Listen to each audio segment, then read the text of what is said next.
IAS institute నిర్వహిస్తున్న all India scholarship exam pass అవ్వండి. 2 years ఫీజులో 50% మాత్రమే పే చేయండి.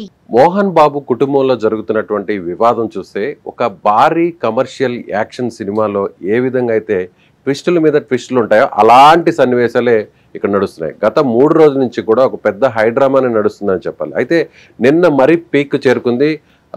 మంచు విష్ణు దుబాయ్ నుంచి నేరుగా హైదరాబాద్కు వచ్చిన తర్వాత మోహన్ బాబు ఇంటికి వచ్చిన తర్వాత ఈ వివాదం మరింత రాజుకుందనే చెప్పాలి. అయితే నిన్న రాత్రి జరిగినటువంటి ఘటన చూస్తే అటు మోహన్ బాబు అంటే దాదాపు ఆయన ఏం చెప్పాడంటే గత 2 రోజుల నుంచి కూడా కంప్లైంట్ కూడా ఇచ్చారు. అంటే మనోజ్కి మోహన్ బాబుకి విష్ణుకి ముగ్గురు మధ్య కూడా నడుస్తున్నటువంటి ఈ వివాదం కాస్త మోహన్ బాబుకు మీడియాకు మధ్య వివాదంగా మారిందనే చెప్పాలి. అంటే మోహన్ బాబు పోలీసులకు చెప్పినటువంటి కంప్లైంట్లో కూడా ఏం చెప్పారంటే తనకు తన కుటుంబానికి తన భార్యకి మనోజ్ నుంచి అదేవిధంగా వారి వైఫ్ నుంచి కూడా ప్రమాదం పొంచి ఉంది అంటూ కూడా ఆయన కంప్లైంట్ కూడా ఇచ్చారు. ఈ వయసులో 78 సంవత్సరాల వయసులో తనకు ఈ విధంగా ఇబ్బంది పెట్టేటువంటి పరిస్థితులు ఉన్నాయంటూ కూడా ఆయన కంప్లైంట్ ఇచ్చారు. 78 ఏళ్ల వయసులో తనను ఇబ్బంది పెట్టే ప్రయత్నం చేస్తున్నారంటూ చెప్పినటువంటి మోహన్ బాబు అదే పోలీసుల ముందు మీడియా మీద దాడి చేయడం అనేది మాత్రం ఎంతవరకు కరెక్ట్ అని కూడా ఇప్పుడు అందరూ కూడా ప్రశ్నిస్తున్నారు. అయితే ఇప్పుడు మోహన్ బాబు కుటుంబం వివాదం కాస్త ఇది బహిరంగంగా వివాదంగా మారిపోయింది. ముఖ్యంగా పోలీసులు కూడా ఇప్పుడు పూర్తి స్థాయిలో జోక్యం చేసుకున్నారని చెప్పాలి. నిన్న జరిగినటువంటి ఘటన తర్వాత నేరుగా రాచకొండ సిపి ముగ్గురు కూడా నోటీసులు పంపించడం జరిగింది. ఇవాళ ఉదయం 10:30 ముగ్గురు కూడా తన ముందు హాజరు కావాలి వ్యక్తిగతంగా అంటూ కూడా వారు నోటీసులు పంపించడం జరిగింది. ఇప్పటికే మోహన్ బాబుకు సంబంధించినటువంటి గన్ను అదేవిధంగా మనోజ్కు సంబంధించినటువంటి గన్ను ఇద్దరు గన్నులు కూడా లైసెన్స్డ్ గన్స్ ను పోలీసులు స్వాధీనం చేసుకున్నారు. అయితే నిన్న ఉదయం నుంచి కూడా రాత్రి వరకు కూడా హైడ్రామా నడిచిందని చెప్పాలి. మొదట నేరుగా దుబాయ్ నుంచి వచ్చినటువంటి విష్ణుని నేరుగా మోహన్ బాబే కారులో ఎక్కించుకొని నేరుగా ఇంటికి రావడం జరిగింది. జల్పల్లోని తన నివాసానికి రావడం జరిగింది. ఆ తర్వాత ముగ్గురు కూడా కూర్చొని కొంతమంది మధ్యవర్తులు పెద్ద మనుషుల సమక్షంలో ముగ్గురు కూడా మాట్లాడుకునేటువంటి ప్రయత్నం కూడా చేశారు. విష్ణు కావచ్చు, మనోజ్ కావచ్చు, అదేవిధంగా మోహన్ బాబు కుటుంబ సభ్యులందరూ కూడా కలిసి కూర్చొని సమస్యను పరిష్కరించుకోవాలనేటువంటి ప్రయత్నం చేశారు. అయితే మధ్యలోనే వెంటనే మనోజ్ అతని భార్య మౌనికా రెడ్డి ఇద్దరు కూడా బయటకు వచ్చేసినటువంటి పరిస్థితి. ఆ తర్వాత బయటకు వచ్చిన తరువాత మళ్ళీ లోపలికి వెళ్ళేటువంటి ప్రయత్నం చేశారు. అయితే మనోజ్ బయటకు వచ్చేటువంటి క్రమంలో తన మీద దాడి చేశారంటూ కూడా మీడియా ముందు చెప్పడం జరిగింది.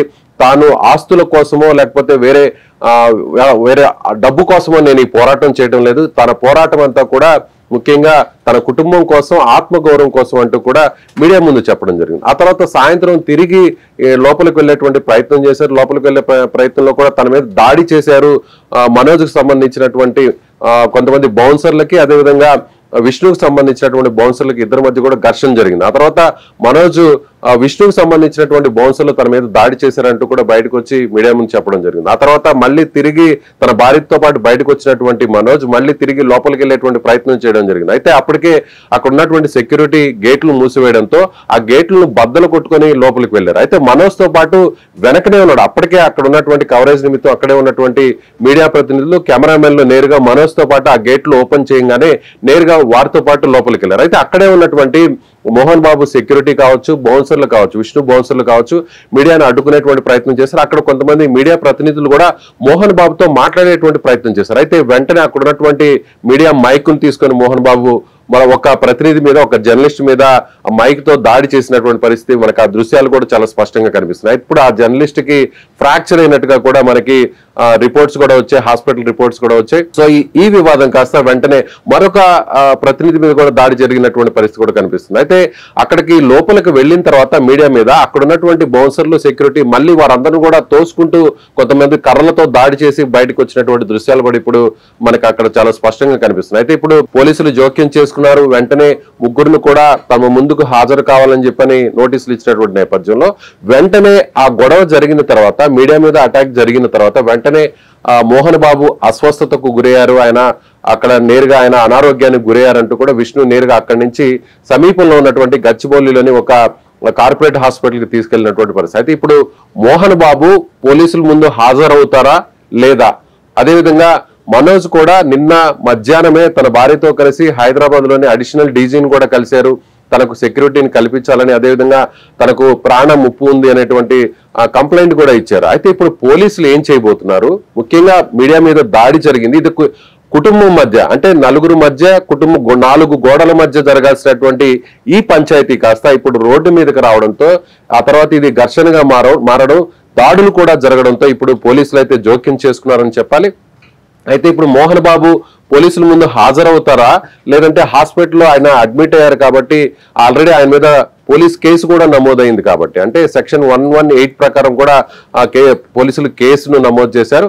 ఇప్పుడు మోహన్ బాబు పోలీసుల ముందు హాజరైతే మరొక అరెస్ట్ కూడా జరిగేటువంటి పరిస్థితి ఏమన్నా ఉంటుందనేటువంటి ఒక చర్చ కూడా నడుస్తుంది. ఎందుకంటే మీడియా మీద దాడి చేయడం జరిగింది. సో ఇప్పుడే మీడియా సంఘాలు అలాగే మీడియా ప్రతినిధులు కూడా పోలీసులకు ఫిర్యాదు చేసినటువంటి పరిస్థితి. అయితే ఇప్పుడు మోహన్ బాబు పోలీసుల ముందు హాజరైతే అరెస్ట్ చేస్తారా, లేదంటే ముగ్గురికి కూడా ఏదైనా కౌన్సిలింగ్ ఇచ్చేటువంటి ప్రయత్నం చేస్తారనేది కూడా చూడాల్సినటువంటి పరిస్థితి. ఏదేమైనా కానీ ఒక సినిమాని తలపిస్తున్నటువంటి రీతిలో, అంటే ట్విస్టుల మీద ట్విస్టులు ఎవరు ఊహించిన విధంగా ఒక కమర్షియల్ సినిమాలో, ఒక యాక్షన్ మూవీలో ఎలాంటి సీన్స్ ఉంటాయో, ఎలాంటి సన్నివేశాలు ఉంటాయో, ట్విస్టుల మీద ట్విస్టులు మారుతుంటాయో అలాంటి సన్నివేశాలు గత 3 రోజుల నుంచి కూడా మంచు ఫ్యామిలీలో జరుగుతుందని చెప్పాలి. అది మంచు విష్ణు వచ్చిన తర్వాత, విదేశాల నుంచి వచ్చిన తర్వాత ఇది మరింత హీట్ ఎక్కిందనే చెప్పాలి. ఇప్పుడు లక్ష్మి ఏం చేయబోతారు? మంచు లక్ష్మి మొదట వరకు సర్దుమణిగేటువంటి ప్రయత్నం చేశారు. మొదటి రోజు వరకు కూడా అందరికీ నచ్చజెప్పేటువంటి ప్రయత్నం చేశారు. ఆ తర్వాత ఎక్కడ కూడా పంచాయతీ తెగపోవడంతో ఆమె ఇక్కడి నుంచి నేరుగా తిరిగి మళ్ళీ ముంబైకి వెళ్ళిపోయినటువంటి పరిస్థితి. అయితే ఇప్పుడు లక్ష్మి కూడా ఇవాళ వచ్చే అవకాశం ఉందన్నట్టుగా సమాచారం తెలుస్తుంది. ఇప్పుడు లక్ష్మి వచ్చిన తర్వాత మళ్ళీ కూడా అందరూ కలిసి మాట్లాడుకునేటువంటి ప్రయత్నం చేస్తారా, లేదంటే పోలీసుల సమక్షంలోనే ఈ పంచాయతీ తెగుతుందా, లేదంటే కోర్టు వరకు వెళ్లేటువంటి అవకాశం ఉందని కూడా చూడాల్సినటువంటి పరిస్థితి. అయితే ఇక్కడ మా మోహన్ బాబు రిలీజ్ చేసినటువంటి ఒక ఆడియో కూడా పూర్తిగా మనోజ్ను ఉద్దేశించి ఆయన దాదాపు 8 నిమిషాల పాటు ఉన్నటువంటి ఒక ఆడియోను కూడా ఆయన రిలీజ్ చేయడం జరిగింది. మీడియా మీద దాడి జరిగిన తర్వాత ఆ తర్వాత ఆయన అందరినీ కూడా ప్రతి ఇంట్లో జరిగేటువంటి చిన్న సమస్యగానే ఉన్నటువంటి ఈ పంచాయతీ కాస్త ఇప్పుడు ఇవాళ రోడ్డు వరకు తీసుకెళ్లావు, నువ్వే కారణం, నన్ను గుండెల మీద తన్నావురా అంటూ కూడా మోహన్ బాబు చాలా ఎమోషనల్ గా ఆయన అక్కడ ఒక వాయిస్ ను కూడా రిలీజ్ చేశారు. అయితే ఏదేమైనా కానీ ఇవాళ ఎలాంటి టర్న్ తీసుకోబోతుంది, పోలీసులు ముందుకు ఈ ముగ్గురు కూడా వెళ్ళబోతున్నారా, లేదంటే మోహన్ బాబు హాస్పిటల్ అడ్మిట్ అయ్యారు కాబట్టి సో హాస్పిటల్ రీజన్ చెప్పి పోలీసుల దగ్గరికి వచ్చేటువంటి ప్రయత్నం జరగకపోవచ్చా, ఎలా పోలీసులు నెక్స్ట్ స్టెప్ ఎలా ఉండబోతుంది?